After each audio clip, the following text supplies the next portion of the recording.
কারবালা শুধু একটি যুদ্ধের নাম নয়, এটি এক আত্মত্যাগের প্রতীক, এক বিশ্বাসের গল্প এবং এক জাতির দীর্ঘ শোকের ইতিহাস।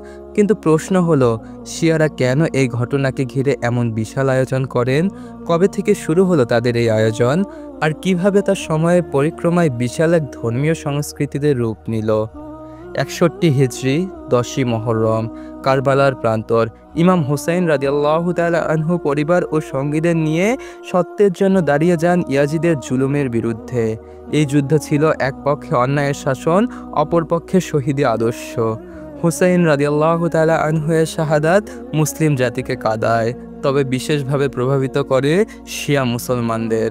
কারবালার ঘটনা ঘটার এক বছর পরেই কুফার কিছু মানুষ হুসাইন রাদিয়াল্লাহু তাআলা আনহু-এর কবর জিয়ারতে যান।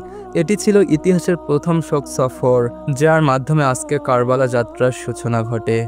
এরপর ৭০ হিজরিতে প্রথম আনুষ্ঠানিকভাবে হুসাইন রাদিয়াল্লাহু তাআলা আনহু-এর শাহাদাতের দিনকে কেন্দ্র করে মজলিস ও শোকসভা আয়োজন করা হয়। আব্বাসীয় ও উমাইয়া শাসকগণ এই আয়োজনকে বন্ধ করতে চাইলেও ইরান, ইরাক ও লেবাননের শিয়ারা তা গোপনে পালন করে আসতে থাকে। ১০ম শতকের দিকে শোক পালনের রূপ আরও বিস্তৃত হয়, বিশেষ করে ফাতেমিদ শাসনামলে মিশরে এবং সাফাভি শাসনামলে ইরানে আশুরার আয়োজন রাষ্ট্রীয় মর্যাদা পায়। তখন থেকেই তৈরি হতে থাকে তাজিয়া।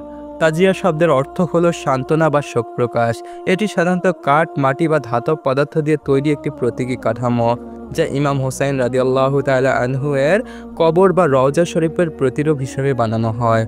শোকযাত্রার সময় এই তাজিয়াকে বহন করে রাস্তায় ঘোরানো হয়। অনেকে তা স্পর্শ করে দোয়া করেন। শিয়ারা বিশ্বাস করেন, এভাবে তাজিয়া বানিয়ে তা ঘিরে মাতম ও শোক পালন করলে ইমাম হুসাইন রাদিয়াল্লাহু তাআলা আনহু-এর আত্মত্যাগ স্মরণীয় হয়।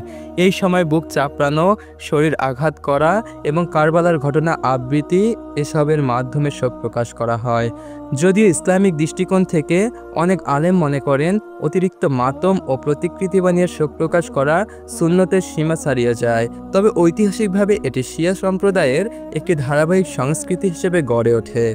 ইরাকের কারবালা শহরে এখনও প্রতি বছর মহররম মাস জুড়ে লক্ষাধিক শিয়া মুসলমান জড়ো হন। বিশেষ করে আরবাইন ৪০তম দিন উপলক্ষে ২ কোটির বেশি মানুষ নজফ থেকে কারবালা পর্যন্ত হেঁটে যান। রাস্তার পাশে খাবার, বিশ্রাম, চিকিৎসা সব আয়োজন করে সাধারণ মানুষ। ইরাকের সরকার ও বিভিন্ন শিয়া সংগঠন এই আয়োজনকে নিরাপত্তা ও পবিত্রতা দেয়। পুরো কারবালা শহর সাজানো হয় কালো পতাকা, ইয়া হুসাইন স্লোগানে। হুসাইন রাদিয়াল্লাহু তাআলা আনহু-এর শাহাদাতের মূল শিক্ষা হচ্ছে জুলুমের বিরুদ্ধে রুখে দাঁড়ানো। কিন্তু সময়ের পরিক্রমায় শোক উদযাপন অনেক সময় অতিরঞ্জিত আকার ধারণ করে। শুধু শিয়ারা নয়, সুন্নি মুসলমানরাও কারবালার ঘটনাকে গভীর শ্রদ্ধা ও শোকের মাধ্যমে স্মরণ করে, তবে তারা সাধারণত তা অতিরিক্ত রীতিনীতি বা মাতম ছাড়াই করেন। ইসলামের শিক্ষা হলো মধ্যপন্থা, না অতিরিক্ত বাড়াবাড়ি, না অতিরিক্ত ছাড়াছাড়ি। রাসূলুল্লাহ সাল্লাল্লাহু আলাইহি ওয়াসাল্লাম বলেছেন, তোমরা সহজ করো, কঠিন করো না। কারবালার ঘটনা আমাদের মনে গভীর দাগ কেটে যায়। এই দাগ যেন শুধু কান্নায় সীমা না থাকে, বরং আমাদের জীবনধারায় সত্য, সাহস ও তাকওয়ার আলো ছড়িয়ে দেয়। রাসূলুল্লাহ সাল্লাল্লাহু আলাইহি ওয়াসাল্লাম হুসাইন রাদিয়াল্লাহু তাআলা আনহু সম্পর্কে বলেছেন, হুসাইন আমার থেকে আর আমি হুসাইনের থেকে। হুসাইন রাদিয়াল্লাহু তাআলা আনহু কেবল শিয়াদের নয়, তিনি পুরো উম্মাহের জন্য এক আদর্শ। তার আত্মত্যাগ আমাদের শেখায়, কোনো অবস্থায় অন্যায়ের সঙ্গে আপোষ নয়।